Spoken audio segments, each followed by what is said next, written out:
Gear Patrol calls their new dive watch the best sub-$500 dive watch. Full stop. Men's Health rated them as the most stylish solar watch in the game. Who are we talking about? It's Movement. They're leveling up your gift giving with the sleekest watches you can buy and the biggest deals of the season. From their innovative ceramic materials to sexy automatic divers, from ultra-thin dress watches to solar-powered statement pieces, and everything in between, Movement is making sure you're the good gifter this year for your family, your friends, or for yourself. And now you can take advantage of 30 to 50% off Movement's California clean watches, jewelry, and accessories to get them a gift they'll never forget. With fast, free shipping and returns and amazing bang for your buck, Movement makes for a relaxed shopping experience. And with one-size-fits-all watches, it's an easy, elegant gifting experience too. Shop 30 to 50% off now at mvmt.com. That's mvmt.com.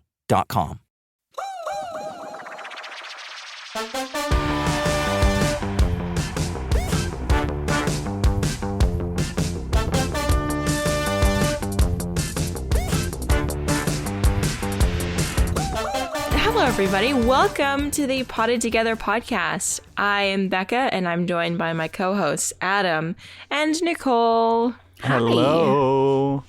Hello, beautiful people. Hello, everybody. Wow. I was just saying that it feels like we've recorded like every day. Yeah. But that's not true. We recorded last Thursday, then we recorded on Sunday. Yeah. Mm-hmm.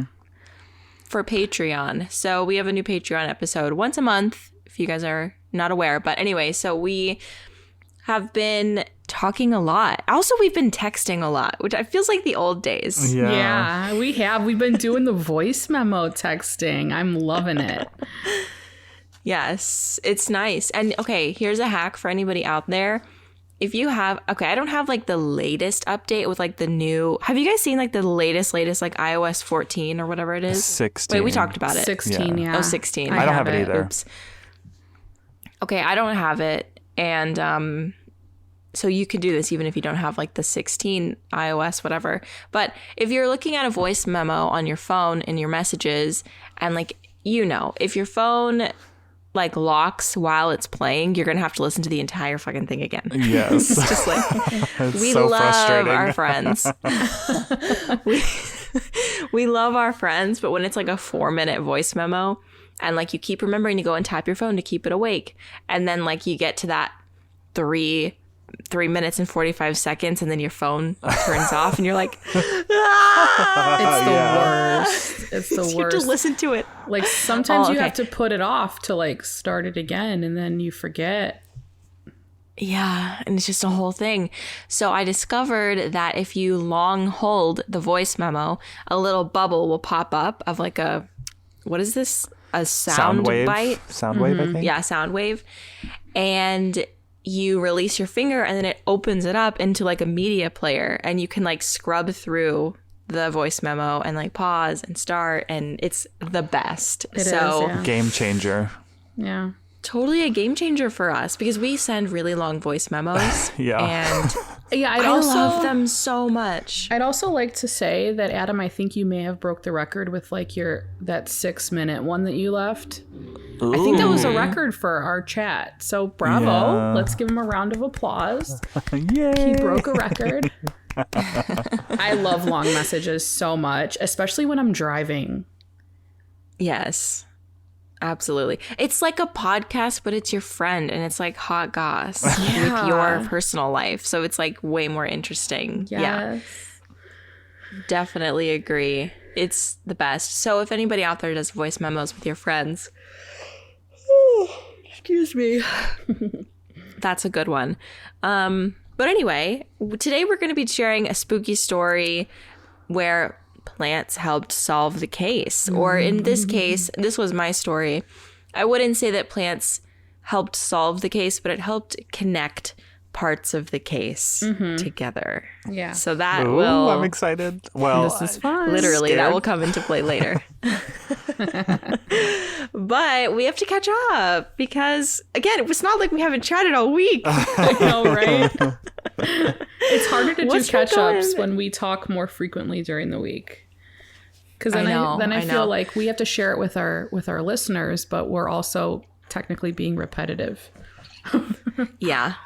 Yeah, to each other, which is fine. Like, okay, wait. I want Adam to do his catch up first, but I do want to ask you guys this question.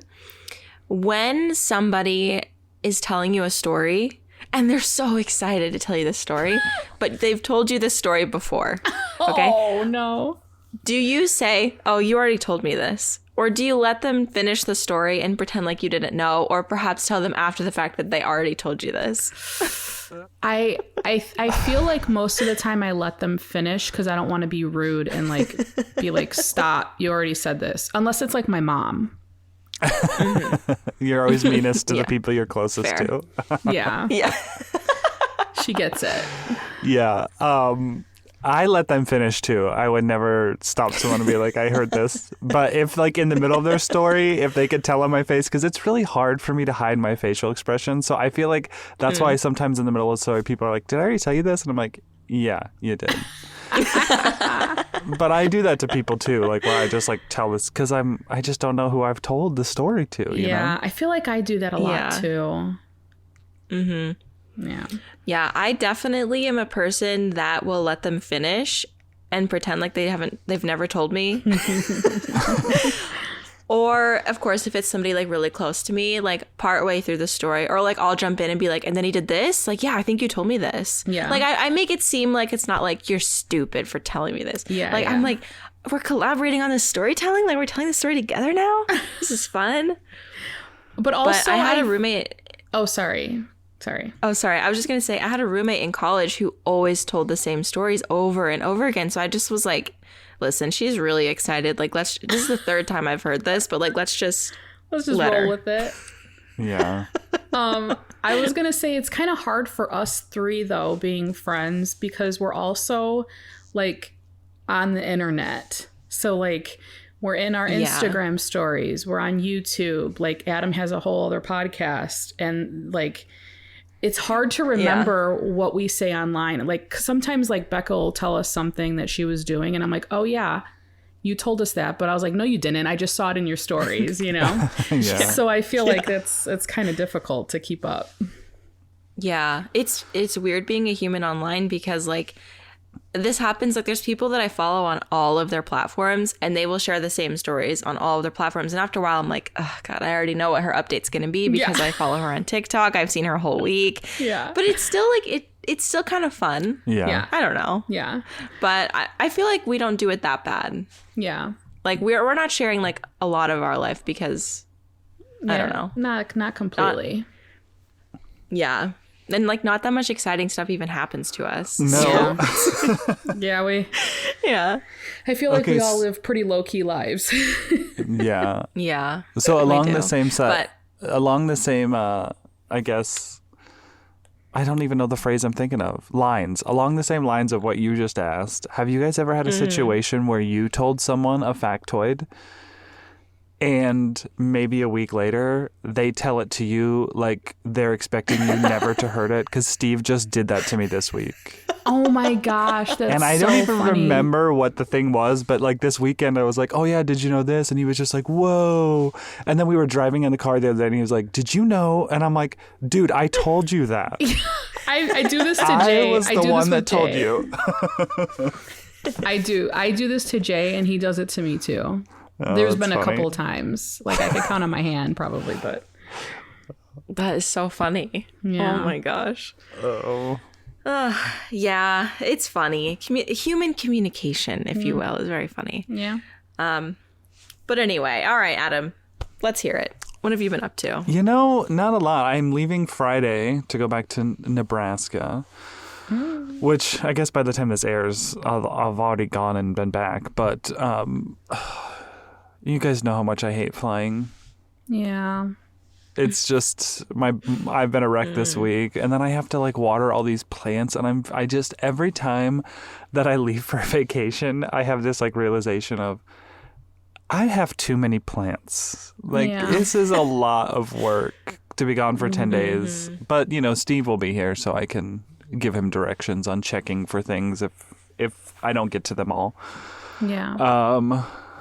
But yeah, so basically my week's been full of that, doing laundry, working, doing plant chores, Steve and I did get I told you guys before, but we went and got our TSA pre-check. So you fill out an application and then you can make an appointment at an office. And basically it's just like a very thorough background check. They fingerprint you and all that stuff.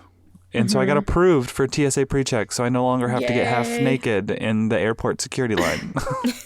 Yay! I hate taking my Always shoes applies. off. It's such an inconvenience. Well, and it's also yeah. sucks with like your laptop. Like me, I would have to go and I'd have to have a bin for my laptop and the charger because it has to be separate. Then I'd have to have another bin for the camera and those chargers because it has to be separate. Then another bin for my backpack and then another bin for my shoes, belt. It's just a lot, you know? So I'm excited to not have to do that anymore. Because your boy always wears a belt and it always feels weird like taking off a belt in the airport and then having to put it back on. And Yeah, that's annoying. I mean, first world issues here, of course, but like, I can't be bothered with that shit, you know? But I am because I'm not in TSA pre-check. So I do it anyway. Well, I thought it was going to be more expensive than it was because I was like not keen on it, but I was like, once I found out it wasn't that expensive, I was like, okay, cool, let's do this. But there was quite a few people in the office with appointments, so I'm like, is this really going to end up being, you know, if it's super accessible, which I'm glad it is, I'm happy that it is. But is it just going to end up being like a racket where the government just took our money and now we're still waiting in long lines because they're just taking everybody's money? Yeah, because everyone has it now. Yeah. But I guess it'll go fast if you don't have to take your shoes and your belt or your liquids out. Like you literally can just put your backpack on the thing and let it go through. I always thought about that though. I always thought about like, what's an analogy? Like getting a fast pass at Disney. You know, like what if everyone got a fast pass? It would no longer be a fast pass, right? Yeah. I don't know. I mean, I think they're really preying on the fact that not everybody can afford it or will do it. Especially if you don't travel that often, it's like, what's the point of investing in that? Yeah. See, what I liked about Disney before the Genie Plus rolled out, which is their new like fast pass, is everyone got a certain amount of fast passes because you just had to schedule your time and you had to try to get like on the schedule before. But like if you bought a ticket to the park, you got like 2 or 3 fast passes. I don't remember exactly what it was. So it was fair. You know, it was accessible. Okay. You have a family of 6. You didn't have to spend all this money. Like everyone got, you know, but that's not the case anymore, which kind of bums me out.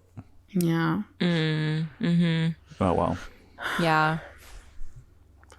But yeah, that's it. That's it for me. Not much going on. Just lots of plant chores. I feel like you always know when I'm doing plant chores too, because then I start taking photos of plants and posting them to my stories. Because sometimes I just like can't be bothered. So if there's like a barrage of plants in my Instagram stories, that means I'm doing chores. Adam's doing plant chores. Yeah. I mean, kind of same. Are you done with your update? Yeah, I am. Okay, I'll tell mine then. Same thing. Like I've been doing plant chores galore because, you know, don't you just love sitting down watching a good plant chore and thinking, oh, their life is just so in order? No. The amount of prepping that goes the amount of prepping and cleaning that goes into setting up just to record a plant chore video, like at least for me, like I took all my plants off my shelves. I organized them all. Like I didn't even dust my plants, so my leaves are not clean right now. I'm outing myself. Fraud. Canceled. Fraud. Hashtag canceled. My dirty leaves. Yeah, for real. That should be the name of your only plants. Oh. My dirty leaves. I'm gonna roll with that. So yeah, and like I'm cleaning my shelves and I'm like, well, it all has to be perfect. And I'm like, why am I like this? It doesn't have to be perfect. Nobody's going to care, you know? I don't know. So then like I'm reorganizing my plants and I just repotted and brought like a bunch of stuff in from outside last week. And I'm just like overwhelmed. I was like, again, I have too many. I still have under 100 plants. I have like 96. So not much under 100, but it's under 100. That's pretty good. Wait, how many plants do you have, Becca? Didn't you put like a poll on your story? Oh, yeah, I never followed up. I have 126, which is so much less than I thought. I thought I had like 200. Okay, Yeah. 126. Okay, yeah, that's And I counted like because I have like a bunch of wet sticks in a little bin. I counted that as one because I'm like, yeah, me too. I'd probably pot them all together anyway. Okay, that's a good amount. Yeah, but I just feel like because a majority of my collection, like 10 of those plants are probably elsewhere, but a majority of my collection are on those 2 shelves. So like fitting that many plants on there I'm feeling a little cluttered. I might have to I might have to like improvise and like switch things up a bit in the winter months. But anyway, so I was doing that and I was in the middle of cleaning and then I went to go get my booster shot and I left you guys a voice memo about how I was nervous about it. Oh, you guys, this one was not good. No. Yeah, I could not. My arm was not functional, which I knew that was going to be the case because I'm just a baby. And I don't know if it's because like every time I get a vaccine, like it could be the flu shot, I just cannot lift my arm. Like I can't use it. And I don't know if it's because I do not work out and have literal 0 muscle mass or if like it's just that's how it affects me. I don't know, but I got a fever. I got like a low grade fever. It was like 98.5. Wasn't that bad, but I felt like crap. But then I'm like, you know what? This means that it's working, right? So like bring it on, you know? Yeah, the soldiers are readying themselves. Yeah, they're doing what they're supposed to do. Like my mom got it and it didn't phase her at all. And I'm just like, did you get a placebo? I'm like, why? Are you superhuman? I don't understand. But Oh my gosh, that's funny. yeah, and then Jay went yesterday and he's in bed right now with a low grade fever too. And I'm just like, oh, so this one's a doozy. This one will it's gonna knock you over for a day. But I was in the middle of doing my plant stuff and then I was like, I don't feel like doing this anymore. But like because I live with other people, I can't leave all my plants everywhere. So like I had to get it done, you know? But anyway, I got that done and I'm good to go. And I think I'm gonna record tomorrow. Woo woo. Your houseplant tour? Yeah. Oh yeah. I'm going to try to record it and I'm going to try to edit it and post it tomorrow. Call me fucking nuts. What? I know. And I have a wedding tomorrow. So I don't know if this is going to happen. Oh, like what? Yeah. Why do you like to torture yourself? It probably Watching won't. scary movies, editing a houseplant tour, filming and editing in one day? Like, what the hell? Listen, guys. That is my personal hell. Like I get a migraine for 2 days every time I have to do a houseplant tour. I'm scared like, of you you're planning now. on doing that in like yeah, me too. Okay, well, this might not happen because the more I think about it, like all the editing that's involved in editing a houseplant tour, it's a lot of like verbiage, a lot. So probably not, but like I haven't posted a video in 3 weeks. It's bad. I get you. So It's a good one to break the seal with. yeah, You know. come back with a bang. Yeah, hopefully. Yeah. I was going back to your plant chores thing though. Like I was thinking the same thing last night as I was like trying to rearrange dirty dishes so I could water a plant in the sink. And I'm like, how the hell do people do these like vibey plant chore videos? Becca does them, like Fern does them, and I'm like, I can't. Like, I looked a mess because I haven't showered in a couple days. And then I'm like trying to like rearrange, like Jenga dirty dishes just to like have some space. And I was like, no, Jenga. could not be bothered. Yeah. Yeah, I will admit I usually have to do the dishes on plant chore filming days, and then I have like my drying rack, and I just pick it up and put it on the other side of the kitchen. So, you know, it's an illusion. It's strategic. There's my video that I just posted, my fall decorating video. I showed how I like just push shit out of the view of the camera and then like zoom in the lens a little bit and it looks clean. I haven't watched that one yet. I was filming it while I did it and I was like, I'm going to leave that in because that's kind of funny. Yeah. That's hilarious. Push the piles. Yeah. Just push the pile. Yeah. I mean, truly though, I enjoy when people are like, let's normalize this. And like, it's someone who like you just want their aesthetic, you know, like you just want to be in their neatly organized home life. And then they pan the camera off like to the other side of the bedroom and literally like stacks of clothes. Like it's just so reassuring, you know? And I know what you guys are thinking. I know you guys are over there thinking like, really, Nicole, you don't ever have a pile of clothes anywhere. And Jay's got his shit everywhere. You'd be surprised. 3 shirts neatly stacked and folded. Yeah. I don't buy it. I don't buy it. I had like a half drink water cup on Nicole's table, and like it was there for like 2 minutes, and her mom's like, "Who's leaving all these water cups around?"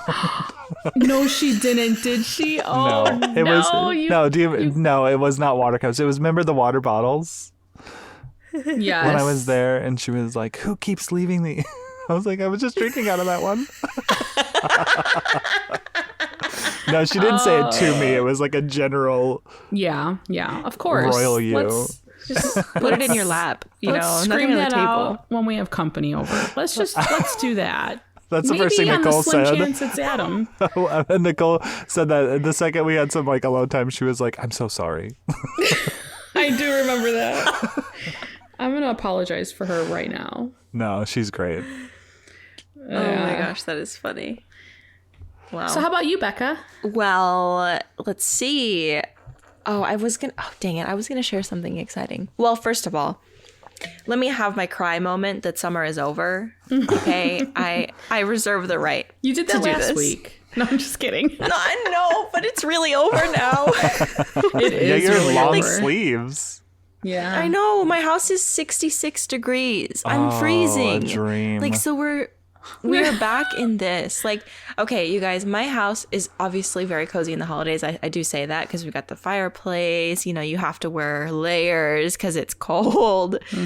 But like we're in like weird phase of time where like my house just like stays cool because it's earth contact, right? So in the summertime, it's really great. It really never goes above 75 if we wanted. It probably would never.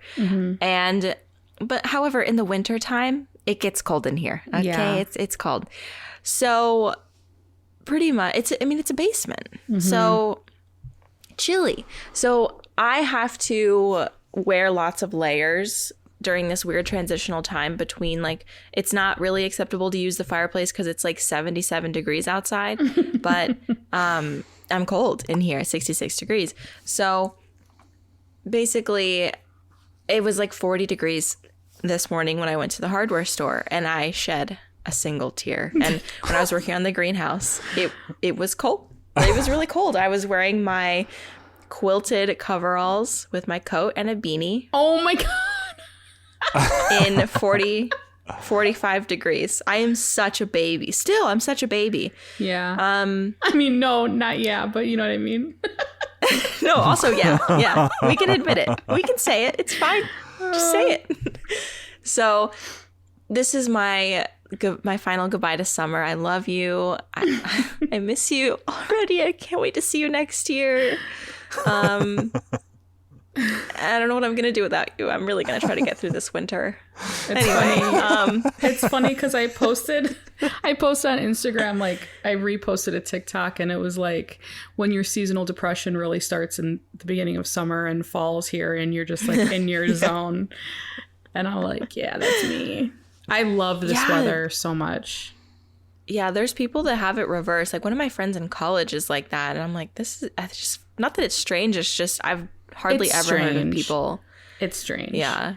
People usually don't like the cold. And I don't like it when it's like sub-zero. Like, don't get me wrong. Like, that's not fun. Oh, we know. But we hear about it. I love you guys so much. But so yeah, that was my morning, and we dug the trench for the electricity. Yeah, I saw that. Oh, the ditch witch. It was basically, yeah, it was so cool. Yeah. And like it looks like somebody so would be riding a big chainsaw. Right. It's huge. It's basically a massive chainsaw. Exactly what it is, and it just digs into the ground, and it cut the most perfect trench ever, there was only like one spot that I had to dig out because we like turned it to face our house so we could like get closer to our house. Obviously, I don't know if that's like if that makes sense visually, but a bunch of the dirt just like centered out in where those two holes met up. And so today, that's why I went to the hardware store. I went to go buy like this 4-inch trench shovel, and this is literally the only thing I'm ever going to use it for. I used it for a total of like 20 minutes, and I'm like, great, I'm never going to use this again, but I bought it. So I'm like, should I return it? Should I like clean it off and be like, and bring did it it back? work? I was telling Adam and Nicole that I'm in my returning era because I always keep things, even though like if I buy it and I realize I didn't need it, I'll just still keep it because I'm like, oh, what if? But then I'm just wasting money all the time. And if I need it, I can go buy it again. Yeah. So, I mean, it's a little bit, I don't feel great about returning it after I've used it. But maybe. I don't know. The sticker is still on it. The sticker is still intact. Yeah. Like, I don't know if it's even going to be noticeable. Anyway, Home Depot might like flag me for fraud if I do too many returns like in a week. But it's anyway. Home Depot. They'll be okay. Yeah. They'll be okay. We're not talking small business here. That's true. That is true. Yeah. So today I need to like put together all the PVC pipes, and then on next Tuesday the electrician is coming out to like hook everything up. So Yay. Yeah, and like once the electricity is in there, like it's like done. So I painted the outside north wall finally with primer only. I'm probably going to paint it. I don't know if I'll get to that like this season, but it's definitely like sealed. So it's been primed. So it's like going to be fine. Ready to go for the winter. Yeah. Yeah, it'll be fine for winter. I would love to paint it like the green color because I'm going to paint it green. I would love to do that, but I don't know if I'm going to get to it this year. There's other things that are like higher on the priority list. But honestly, once the electricity is in, we just have to hook up the ventilation and then I can work inside and like put plants in it. Like that's literally it. So next week, I think that it'll be like done to the point where I can use it and like build the fun benches and stuff, which will be so easy. Like compared to everything else we've done, like building the benches is going to be like so easy. Yeah. And I feel confident saying that. It's like definitely going to be easy. So anyway, that is the greenhouse update. And I don't think that there's really anything else going on in my life. I'm going to an Oktoberfest this weekend. Oh, yeah. Renaissance Fair. Your dress is coming along. I know it's not called a dress. I can't remember what it's called, but it's looking spiffy. Yeah, I'm going to say it wrong. It's like a dirndl. Okay. Something like that. DIRNDL. It's a German word or a Bavarian word, something like that.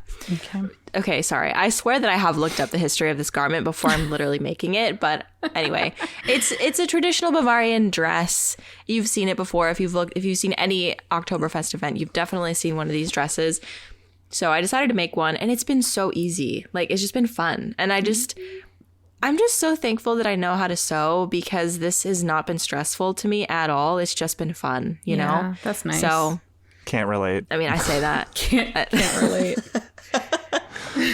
Yeah. But I'm using like the cutest mushroom fabric and it's been a blast. So I'm probably going to finish up the dress tonight and then work on the accessories like tomorrow or maybe tonight if I feel like it. So anyway, Fun. that is my update. And unless we have anything else to say, we can get into my murder trial. Yeah. Well, that makes it sound like I did something, but we can get into my story. Becca's murder trial. Don't judge her. Actually, do judge me. If that ever happens, please judge the hell out of me, okay? Okay. All right. Was it an awkward transition for you guys when you did yours? I feel like weird. It was. But you know what? I'll add music and it'll be fine. I was nervous. Yeah, I was nervous.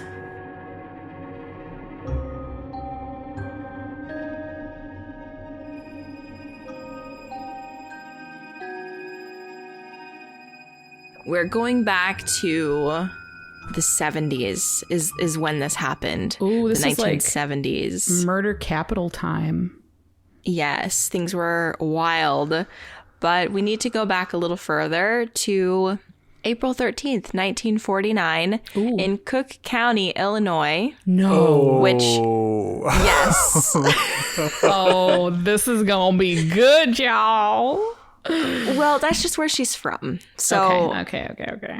it doesn't take place there.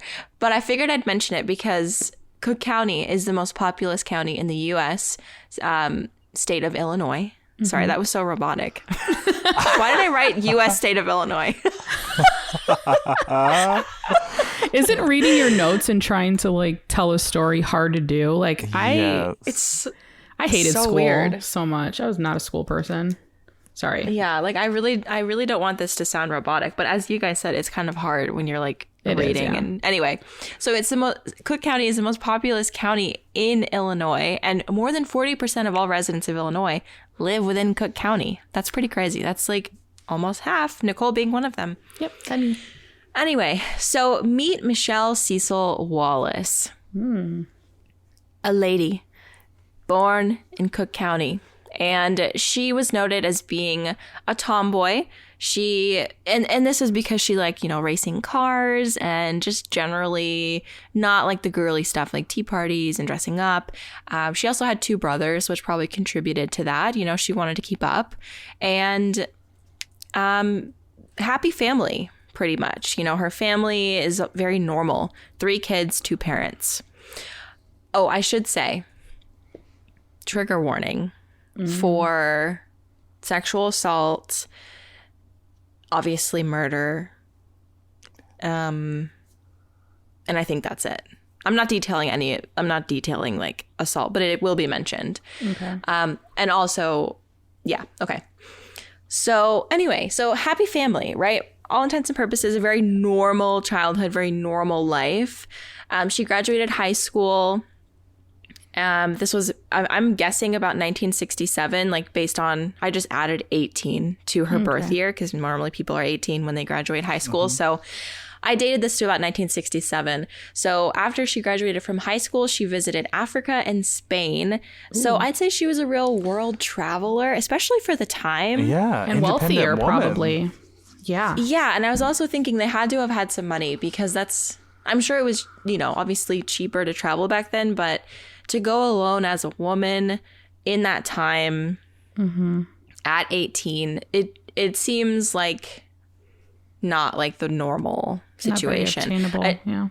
Yeah, I feel like my grandma told me that she traveled to Europe in her early 20s, and I don't remember what age. Maybe that was like in the 60s. So I guess it wasn't that weird. But I don't know. I just think of like the 50s and 60s as being like totally old, like completely old school, but maybe it was a little more modern than I like to give it credit for. Who knows? Anyway, when she returned, she decided to go to school at Utah State University, but she was only there for 2 years because she actually wanted to move to Aspen, Colorado, which is arguably one of the most beautiful parts of Colorado. It's great for winter sports. Obviously, summer is really beautiful too. You got lots of woods. So she took up skiing, and it sounds like she just really embraced life in Colorado, and she really enjoyed it. So she was also a bit of a homebody. So it seems like she had like some close friends, but she was by no means like life of the party. And that is also me putting that on her. So I don't know her, but just based on. That's also me. I was like, same. But yes, I can relate to that. But yeah, I just want to say, like, obviously I don't know her, and there's only so much you can learn about someone's personality through articles of their tragic fate. But yeah, she did seem just like a spoiler alert. Tragic fate. I mean, we all knew. I'm just kidding. Okay, so when she was in Colorado, obviously she lived alone, but she did have a dog named Oki. Aww. And it was a German Shepherd. I think it was a black German Shepherd. There was a photo. She was a photographer, a freelance photographer. Ooh. So she enjoyed photography, and I feel like that might have. I mean, she had like the camera. She had I think it was a Canon F1. I don't know if that means anything to you, Nicole. I mean, Canon. I'm a Canon girl. It's a Canon. We're pretty much the same person at this point. Sorry. So I it's can't a imagine film you camera. skiing though, Nicole. So No, hell no. I can't either. Hell no. sorry. Continue. I can't imagine any of us skiing. To I be love honest. skiing. Oh my, it's my favorite. You do? Yes. I can see you Oh my both gosh. skiing. I've never done it. I feel like I've got like interesting joints. I've heard it's like bad on your knees, and like years of dance and cheer have just like wrecked my hips, knees, and ankles, which sucks. Yeah. But I do feel that as I get older. That's an unfortunate thing. Like I'm like, well, my hips really hurt. Oh, okay. It's gonna rain. Yeah, something's going on here. Like if I just like walk too much, my hips will hurt, but that's besides the point. Okay, so she's got her German Shepherd. She's got her trusty Canon F1 film camera, which is an important detail to remember that film camera. So while living in Aspen, she works as a highway worker. I don't know exactly what that means. I don't know what a highway worker does. Like Maybe like making sure tolls? there's no debris. Oh, Maybe. yeah, I guess if there was tolls back then, maybe doing tolls, maybe. Maybe that's just an Illinois honestly thing. don't know. I don't know. Okay, I think it's in Utah. There's the Utah Highway something has like a TikTok account. And I'm like, what? It's so interesting. Oh, yeah, that's they'll like funny. post about like highway closures and like new signs. And I don't even know. Anyway, apparently it's enough of a job where they have a marketing department. Yeah. Okay, anyway, so she worked as a highway worker in Aspen. So she spent a lot of time outside, and that gave her, opportunities to practice photography. She really liked nature photography, specifically like still life.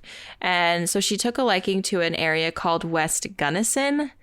And to her, it felt like a nice reprieve because, as I said, she grew up like in the Chicago area. So she really liked the nature after being a longtime city dweller. Mm-hmm. Something important to note is that Michele, as I said earlier, she had a really close relationship with her family, like very normal family. And so even though she moved across the country, she kept in communication with them sometimes 2 to 3 times a day. So it was very normal for her to call multiple times a day to check in with her family, which I find interesting. I guess now that's normal to like text your parents throughout the day. Mm-hmm. If I lived across the country, would I call my mother? I mean, I do live across the country, and I do not call my mother 2 to 3 times a day. So I can't even imagine the bond that they must have had where this would feel, I don't know. I'm just trying to imagine. Yeah. She was very independent, clearly, and like wanted to be. So she must have just been really close to her family. Okay, so that's an important detail. Now we meet Roy Melanson. I'm assuming that's how you say his name. He actually recently died in 2022. Oh. I mean, in 2020. Sorry. In 2020, he recently died. So in August 1974, so this is now August, okay? Mm-hmm. Roy arrived in Gunnison County, Colorado, which is just below Aspen. I don't think Aspen is in Gunnison. It's just like right below it, just for like I like to know like geography when I'm listening to these stories. So like you can where picture everything it. is. Yeah, so it's just under Aspen, this area. And he presents himself like he comes to this place. He was hired to hunt mountain lions and coyotes that were actually killing a farmer's flock, which is a pretty normal thing. Like Roy is basically a chameleon. So he's a person who is really friendly. He will lie and use what you say to him as, let's say, fuel for his story that he's creating. So, he presented himself as an experienced sheep herder, like he knows the farming business, etc. And I do believe that he is originally from Texas. I didn't write it down, but I do remember something like that. I do think that he came from Texas. He's a Texan. He's a Texan, I think. So again, he was really friendly. He was well versed in small talk. He was really good at just getting people to like him quickly, which sketchy. Mm-hmm. So he also moved around a lot. And so he got to practice this a lot. He got to disarm people and befriend them and get them to trust him. But of course, he was a compulsive liar, no surprise. And he used these lies to get a leg up and to get in people's pockets and make them trust him and give them jobs and stuff like that. Sneaky Roy. Yeah, sneaky. So he had previously served time for sexual assault and burglary, child sexual assault to add on to that. So despite his outward demeanor, clearly he's a very, very bad person. Okay, he's got something going on. So like I said, Roy was hired to hunt mountain lions and coyotes who were killing a farmer's flock, and the farmer's name is Chris Matthews.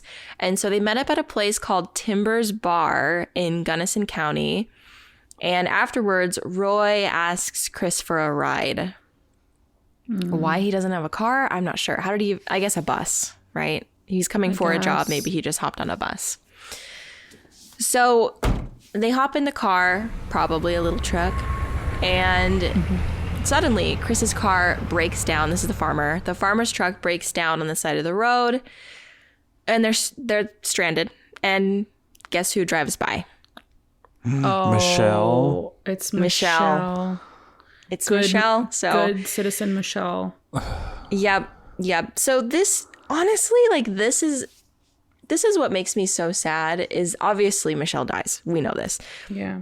It just really sucks that Michelle seems like such a genuinely good person. Obviously, we don't really know much about her personal life and how she was personally, but if you're a woman and you're going to stop on the side of the road for two men, anybody, but two men, you know, you have like maybe a sense of trust in the world. Maybe you have this genuine kindness in your heart that you want to help people. I don't know. I just am trying to like imagine what she was like. Yeah. Because I would never do that. But also I do live in a completely different era. And I think at that point it was much less about stranger danger and more just like trusting people. Yeah. People used to hitchhike and stuff back then all the time. But you're right, though. She definitely has this sense of trust, and you have to want to help somebody to stop doing what you're doing and get out and like take that time. Yeah, for sure. So I don't know. I guess we can gather that she's a very kind-hearted person. So she gives them a ride to where they need to go. I guess Chris is in the front seat. Roy, bad guy, is in the front seat. Chris Farmer is in the back seat with Okie, her dog. And Chris the farmer gets dropped off first. And then we are left with Roy and Michelle in the car. And the dog. And the dog. And this was the last time that Michelle was seen or heard from alive. Okay. So there's not a ton of information about... Are we going to find out about Okie? I could not find any information about the dog. I'm so sad. He's still alive in my head. Yeah, then. That's happy. What it is. He's happy. Yeah. Happy little boy. I find it... Like, honestly, this is... Okay, trigger warning, you know. I feel like Roy probably schmilled the dog. You know? Yeah. Because Okie was a German Shepherd. German Shepherds are very loyal. Yeah. They're like very owner-centric. Like they want to please and they want to protect. Especially if it was just her and the dog. Like you can imagine like the sense of protection that that dog would have over her. Yeah. I just can't see the dog like leaving. Just like running away. What was her last name? Is there a photo of her online? Yes. Michele Wallace. Yeah. And that was 1974? Yes. I just have to put a face to a story. Yeah. She was cute. Oh, yeah, she is cute. Okie, what an adorable. So we have no confirmation about Okie, so, right? Yeah, no. Okay. Yeah, well, I didn't... I read like 1, 2, 3, 4 articles about it. But also there's some documentaries about this case that I didn't watch. So maybe in those they talk about it. I will share those at the end if you like want to learn more or like just hear more about this case. Okay. But okay, so yeah, that was the last time Michele was seen, was in the car with Roy. And she, as I said earlier, she would keep constant communication with her family multiple times a day sometimes, as I said. And they stopped hearing from her. And this was immediately alarming. So they knew that something was up, like pretty quickly. Mm-hmm. The next month in September, Detective Jimmy Smalley sees Roy and another mystery man who was not identified, who were seen selling drugs outside of a high school in Pueblo, Colorado. So I don't think that the officer like saw an exchange, but he might have like heard and like came to check on it. Also, like an older guy sitting outside of a high school. Yeah, ill. That's weird. Yeah. So the detective runs their IDs, but the computer malfunctions and he has to let them go. Oh, classic. I just think that's like a 70s. I don't know. Maybe that would happen modern day too. Maybe they'd get a new, like, wouldn't they just call up another squad car to come before they let them go? Like modern day. It's definitely a 70s thing. The amount of times Ted Bundy walked away when he should have been got is just ridiculous. Yeah. I feel like that's just like I don't see that happening. It has to be a sign of the times. Like, anyway, especially if you're like allegedly selling drugs to teenagers. But anyway, however, Roy was arrested a few hours later because when the computer started working again, and he was arrested on the basis of he was wanted for child sexual assault, and because he was a suspect in this Michele case, in Michele Wallace's disappearance. Michele Wallace's disappearance. Sorry. So he was, I don't know. I'm going to say he was probably on the run. I mean, he thought that he could schmooze his way through. Yeah. And because like clearly he had done it before. Like he'd already served time. He got out. Nobody knew clearly. And he was getting jobs. I feel like, I don't know what the database system was like back then, but I feel like it'd be pretty hard to get a job if you, I think being convicted for sexual assault, is that a felony? I think so. Yeah, I don't know for sure, but I'm guessing. I mean, it would be hard to, I know that it's hard to get certain jobs when you do have a felony. It affects where you can work. Yeah. So I'm sure that he was having trouble, or maybe he just didn't want that to come up. So he just was working odd jobs, which is how he even ended up in Colorado in the first place. Yeah. So trying anyway, to stay like under the radar, maybe. Yeah, exactly. Yeah. So during a police search of Roy's car after he was arrested, they found Michele's backpack, her car registration, a matching key, and a pawn shop receipt from her camera and its accessories. So, he wasn't trying to hide anything. No. That's like literally so much incriminating evidence. Like, and this was how long after the murder? A month. Yeah, like you had so much time to get rid of that stuff, dude. Yeah, like put it in your floorboards. Like, I just don't understand. Also, I don't even know where he was living because he was transient in this town. But maybe he was in his car living, like just all. Yeah, he might have been living in the car, but I don't know how far Aspen is from Pueblo. That one I did not look up. But he wasn't in that area where the murder happened anymore when this was discovered. So he was in Pueblo, which I think is definitely more South Colorado. Okay. I don't really know, but I know that Pueblo, I think, is a little bit more arid. Okay, so with the pawn shop receipt for the camera, they were able to recover the camera from the pawn shop, and it still had film in it. And so they took the film and they developed it, and they found a bunch of photos of her photography. I think they found a photo of the dog, which I believe that the photo of the dog is on one of the articles that I read. Let's see. Oh, yes. Oh, he's such a beautiful black German Shepherd. So shiny. Anyway, so the last photo on the camera was actually a photo of Roy. And he took the photo himself. So what the fuck? Selfies? Like, he took a selfie. Roy took a selfie on her camera that he sold to a pawn shop. It's just, he's an again, idiot. sloppy work. Sloppy. Yeah. Just not at all trying to hide it. Like the confidence of this white man in the 70s is unbeatable.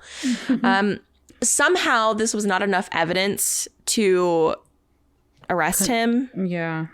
Or like not arrest, like arrest him for the murder. Right. So he was still a suspect, but this wasn't going to be like he did it. Yeah. So but 2 months later, Michelle's car was found in Texas where Roy abandoned it. So I don't know if that means he's from Texas or not, but he ended up in Texas with her car and he left it there. Michelle's remains were... Okay, so here's where I get confused about the timeline. So this was a cold case. And then they, like, for some reason, they couldn't incriminate Roy. Like, they couldn't convict him for the murder. Mm-hmm. And so it turned into a cold case. They also, like, hadn't found her remains.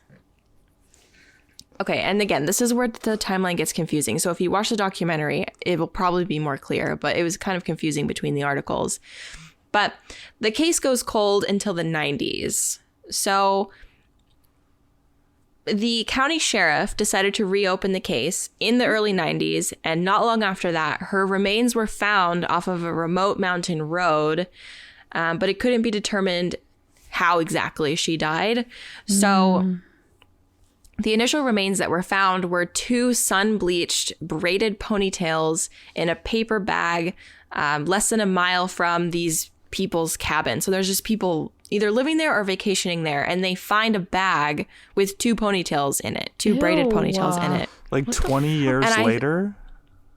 Yeah. Wild. That's wild. Yeah. Weird. Well, it was like, it would have been like, 13 years later. Because I'm looking at something that says they found it in 92. But still, that's... I would think that would decompose. Don't hair... Hair doesn't. I don't think. Like, okay. When they open up the tombs in, like, Egypt, the skeletons still have hair sometimes. Wild. Oh. Yeah. There's actually a photo of Michelle, like a photo, I'm assuming like a film photo or whatever, of her actually wearing pigtail braids. So it must have been a hairstyle she wore all the time. Mm-hmm. They were just cut off. Confusing. Mean, he had to have cut them off. Like, this guy is sick. Yeah, it's weird. See, one of the articles said that it's possible that, like, it was, like, pulled off the skull and, like, moved by, like, animals or something like that, like scavengers. Who knows, though? But, like, 2 braids placed in a bag. That seems intentional. Yeah, the bag thing is weird, but they were sun bleached, and she had brown hair, so they were sun bleached, which suggests that she was left outside. Oh. So yeah. Anyway, so forensic analyst Joseph Snyder confirmed that the hair did in fact belong to Michelle. I don't know how they do that if they didn't have any other DNA of hers. I'm not really sure how that all works. Yeah. But here's where the plants come in. See, at the end of the story here. Ooh. Which with this one, I was like, where are the plants? We're getting really far in here. I've looked at a bunch of articles and no one's mentioned plants yet. But we were saying that, like, we care about this part because we fixated on houseplants. We've made that in our entire personalities. Yeah. But the average person is not really going to care about that aspect of the story. So in the 90s, a forensic botanist looked to see what plants were in the hair, to see where they were native and where they had been the past 5 years. So they're looking at the plants in the hair, in the braids, and, you know, trying to figure out where they came from. And so there was no soil in her hair, which suggests that she was never actually buried. And also the hair was bleached by the sun. So that means that it was out. So it was just like, she was never buried. It was just like out. There was also pine needles and bark from an aspen tree, as well as other plants that were native to a specific part of the mountain where the hair had been found. Oh, interesting. So, yeah. So based on all of that plant information, the forensic analyst, which I don't know if I even have their name. Their name wasn't in the article that I found on this. I wish it was. But they were able to narrow down one specific area of the mountain, only 1 mile from where the hair was found. And on August 10th, 1992, the search group found a skull of a 20-year-old person, a woman, I think they said, about 20 years old, which does check out because if she graduated when she was 18, she went to college for 2 years, she moved to Aspen, she would have been around 20. Yeah. She had a gold tooth as well. And so that's how they were able to confirm that it was actually her, because Michelle's father had told the police 20 years ago that she had a gold tooth. Wow. So near the skull, they also found other bone fragments that were identified as belonging to a young woman in their 20s. So probably matching. Based on what the investigators found, based on where they found her, they're guessing that her body was thrown down, like downhill from the road. And in order to prove this theory, they threw a bucket from the road and it rolled into the exact place where Michelle's skull was found. So that pretty much confirmed.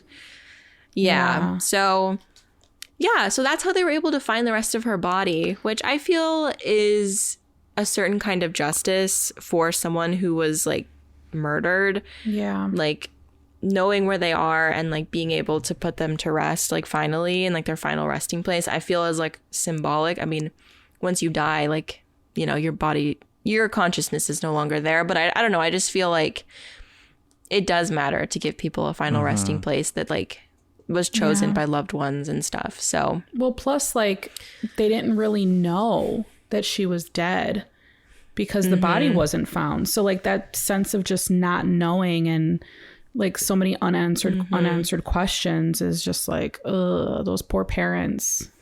Yeah. Yeah, it is wild. And to think that her remains were on this hill for 20 years? I don't know how many years, 20 years. And no one had ever come across the bones. Or maybe they did and they didn't report it. But like no one ever, let's say no one ever came across it. It's just strange to me. It never ever... And they weren't moved either. Like no animals took them. Yeah, that's crazy. I mean, maybe animals like fed off of the flesh. Ew. Yeah. I'm sorry, but like that's crazy. Did Roy get convicted of this after they found all this? Or was he convicted before? So he was convicted of 2 1974 murders and he received 2 life sentences. Oh. And I feel like it's unclear whether or not he was convicted for this because so he was a serial killer. I hate looking at his face. Yeah, he was a serial killer. Yeah. And who knows what else he was responsible for, truly. Okay, so I'm just going to read this straight from his wiki page. But he was arrested in January 1992 after Michele Wallace's remains were located in Colorado. He was found to be in possession of her car and other items. He was brought to trial, convicted, and sentenced to life imprisonment for her murder based on hair evidence collected from her scalp. It was not until 2000 when a newly enacted federal law obliged him to submit his DNA for testing when authorities got a chance to solve other murders.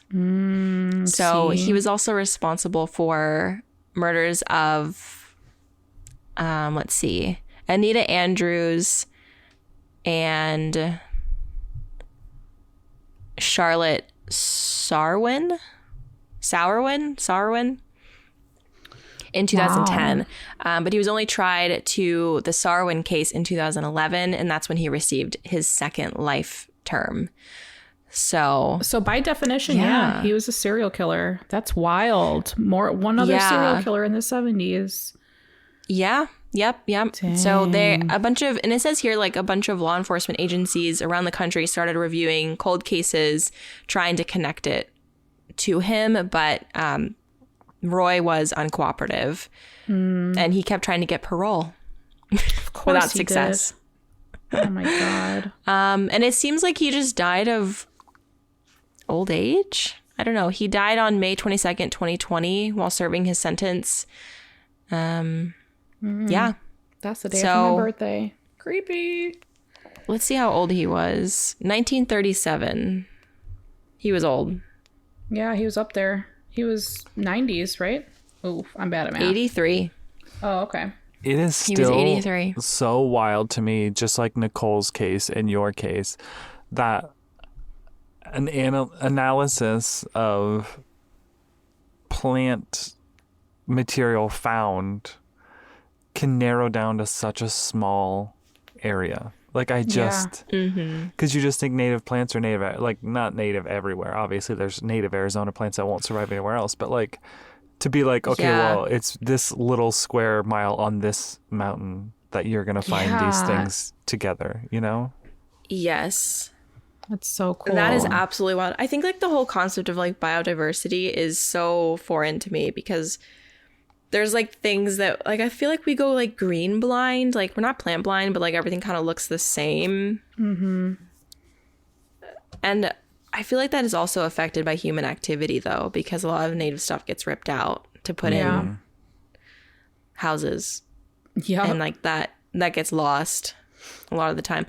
I wonder how these cases go, like, if they narrowed it back to a certain area where, like, a house was built on top of it. You know what I mean? Yeah. Like, oh, this specific native plant lived in this 1 mile radius, but now it's a housing development. So, like, her bones, well, I guess they would have found her bones if it was a housing development. They would have, like, excavated and found it, but it's just interesting. Yikes. One little thing about wait, are you finished with the story? Yeah. Something I just read, because I was reading this one page, and it listed her parents, and her mom, Margaret, she killed herself after she didn't find her daughter. Isn't that horrible? Oh God. Yeah. I was gonna mention it, but that's just really that's why at the beginning I hesitated, because I was also gonna say trigger warning for suicide, but I was like, I just feel like that's like a really sad addition to the story. I did see you hesitate at the beginning. Yeah, I was gonna say it, but I'm like, I don't know when to, like, bring that up. Nicole got it. Yeah, Nicole brought in the very last gory detail, which that is sad. So heartbreaking. I mean, again, incredibly heartbreaking. Incredibly heartbreaking, and I think just another testament to, like, the devotion that the family had to each other. I mean, that is horrible. Horrible. Their young, vibrant, independent daughter completely taken advantage of by this horrible person. Like, it's just gross. Like, she just seemed like she was a really great person who came from a great family. Mm-hmm. And then Roy shows up. Yeah, fucking Roy. And then that poor dad, you know, because he lost his daughter and his wife. And then, it's just awful. It really sucks. But yeah, it sucks. But they did, in some way, like, receive justice when he was convicted. I mean, it seems like that was his first actual murder conviction, and that's what got him in prison. And then after the fact, there was others that, like, came up and they were able to match him to. Yeah. So but really, her case solved other cases. Yeah, which is a good thing. Really, like, that's definitely a silver lining in all of it. But you know what I don't understand? Like, obviously, I'm not a serial killer, so I'm not going to understand how their brains work. But, like, if you're already in for life, like, you are never, like, you will die there. Why not give people the peace of knowing, like, I also killed this person and this person? Like, I just... Yeah. Most what's the point? Most do. Like... Oh, really? Yeah. like they'll usually confess after a while, you know, because it's almost like they need to know they have the upper hand, and they take joy in saying like, or they want credit for it. You know, they want credit for all their murders. Yeah. It's disgusting. Yeah. But so what does that say about Roy that he was hesitant to receive credit? Like, I don't know. Well, you said that he kept trying for parole, so I feel like he was still trying to get out. Like he just wanted to get out. Weirdly convincing himself that like he shouldn't have been in there. I don't know. Yeah. Yeah. I just find that strange. Like, why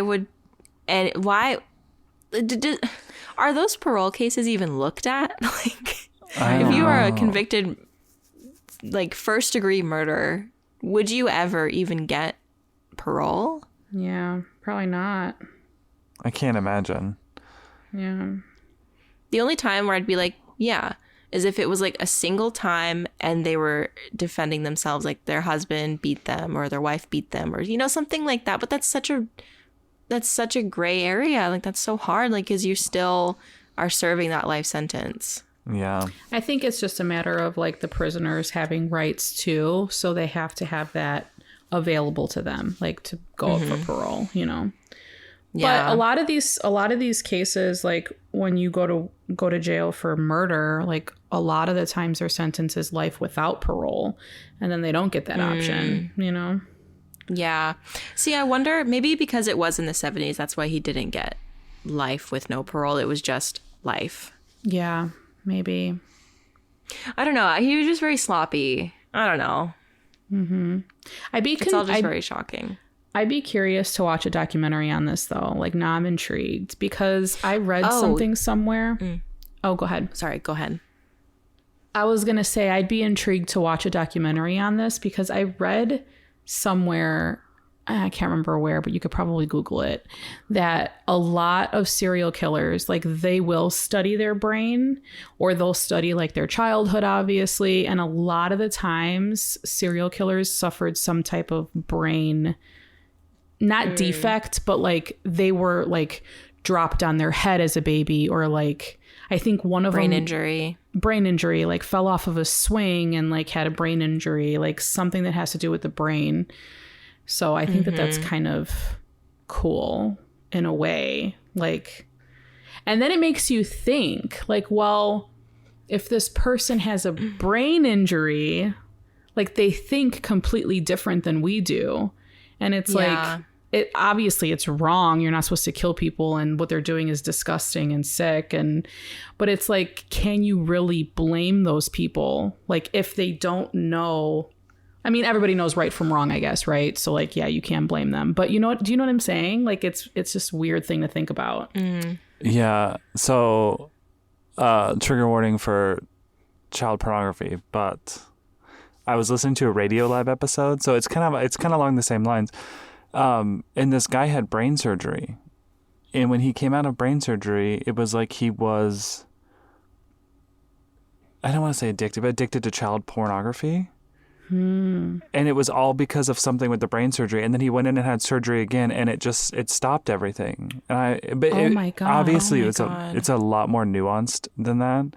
Yeah. But it all tied back. Like, he was convicted, arrested, all of this stuff, and he just like couldn't stop.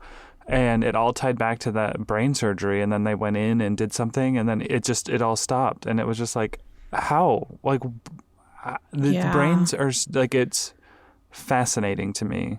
It is. Not the child pornography part, the brain stuff, that like something can happen to your brain to turn you into a completely different person. Yeah. Yeah. Wild. Oh, so of course I'm watching Dahmer on Netflix. I mean, obviously. And I'm on I think we're on episode 3 now.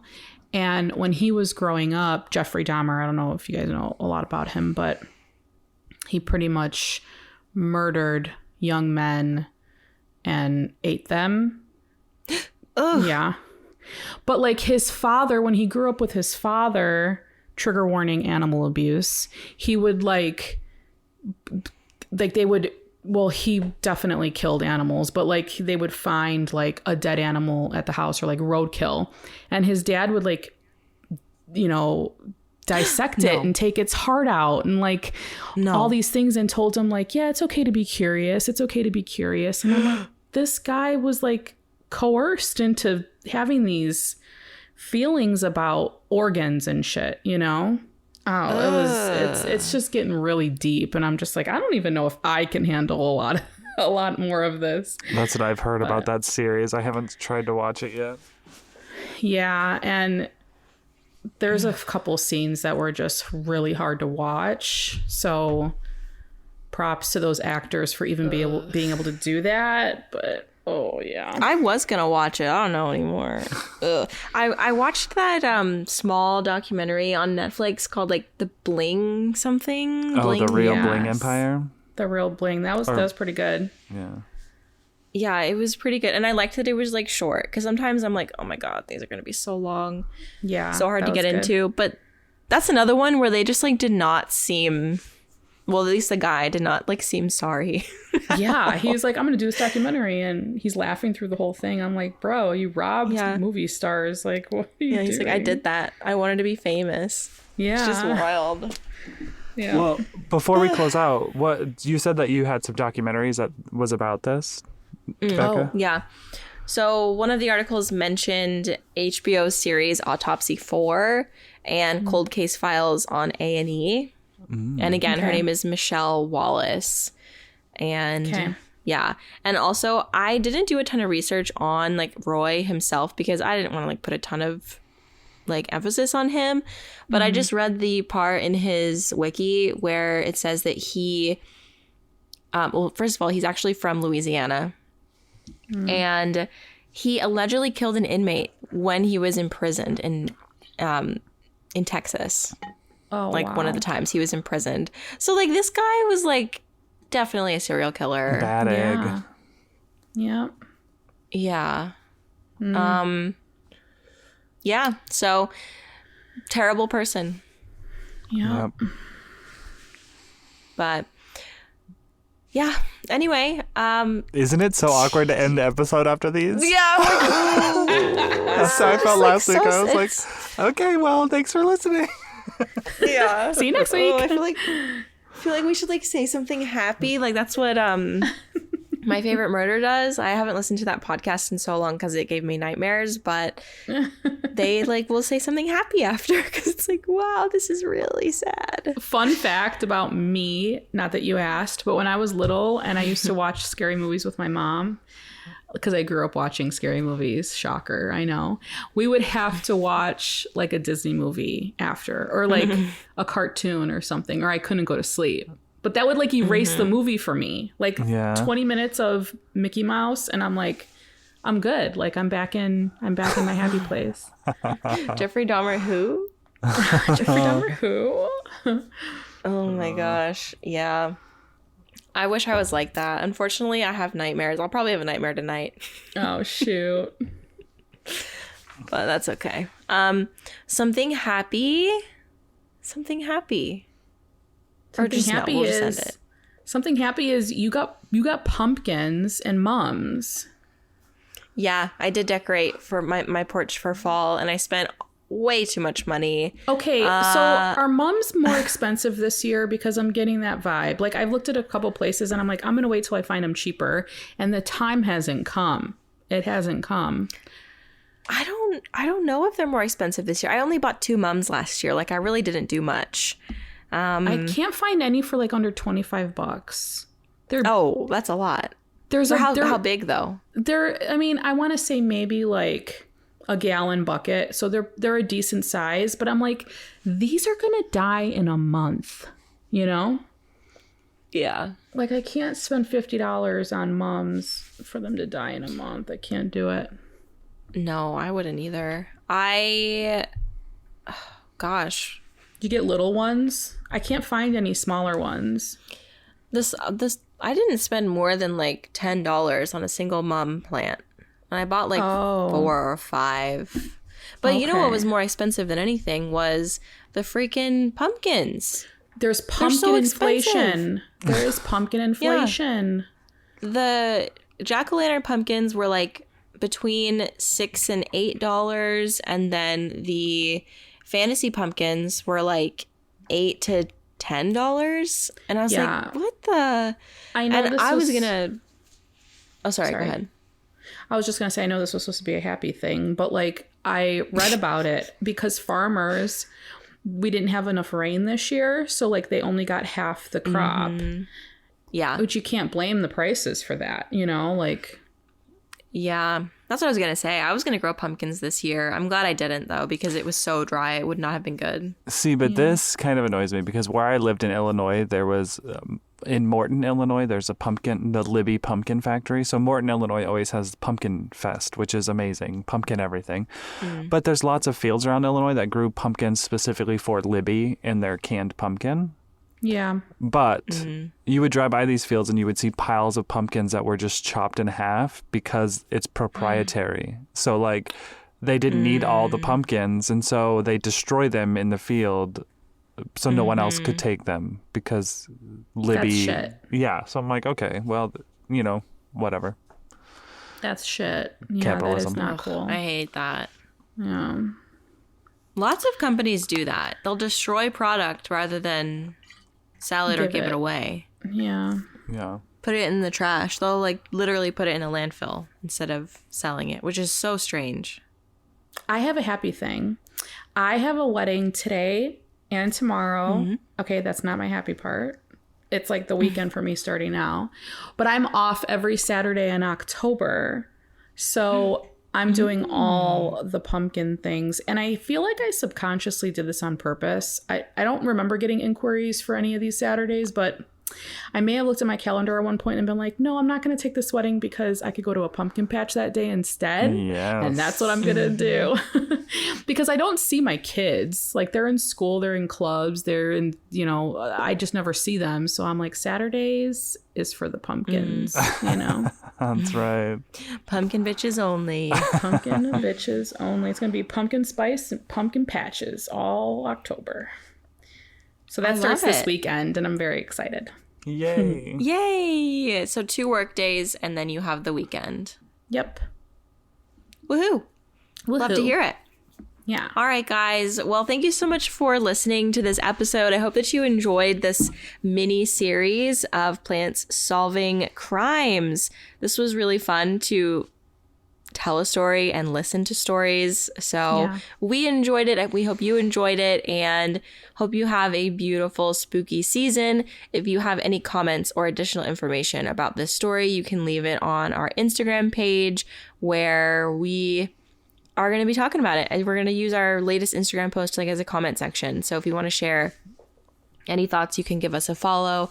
It's at Potted Together. You can also follow us individually on Instagram. It is Nicole is My Clean Leaves. Adam is Not Dude, KNOT Dude, and I am De La Plants.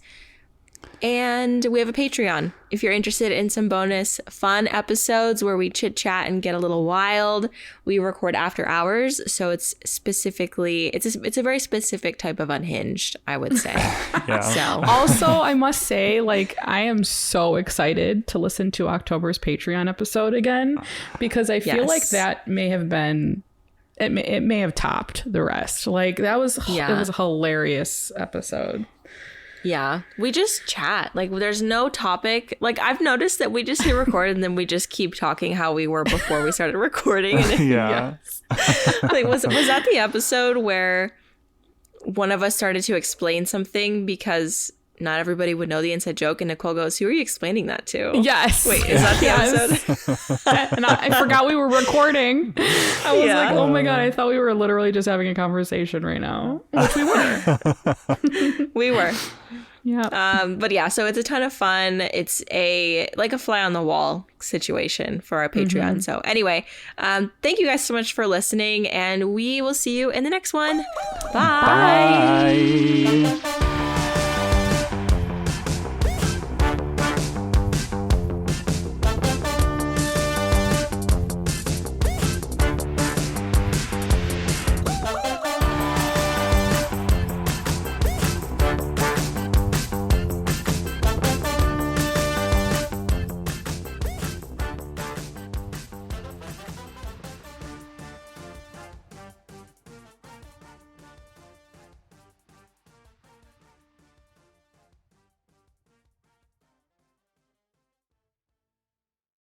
Gear Patrol calls their new dive watch the best sub-$500 dive watch. Full stop.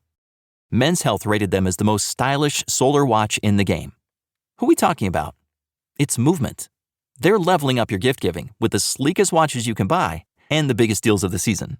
From their innovative ceramic materials to sexy automatic divers, from ultra-thin dress watches to solar-powered statement pieces, and everything in between, Movement is making sure you're the good gifter this year, for your family, your friends, or for yourself. And now you can take advantage of 30 to 50% off Movement's California clean watches, jewelry, and accessories to get them a gift they'll never forget. With fast, free shipping and returns and amazing bang for your buck, Movement makes for a relaxed shopping experience. And with one-size-fits-all watches, it's an easy, elegant gifting experience too. Shop 30 to 50% off now at MVMT.com. That's MVMT.com.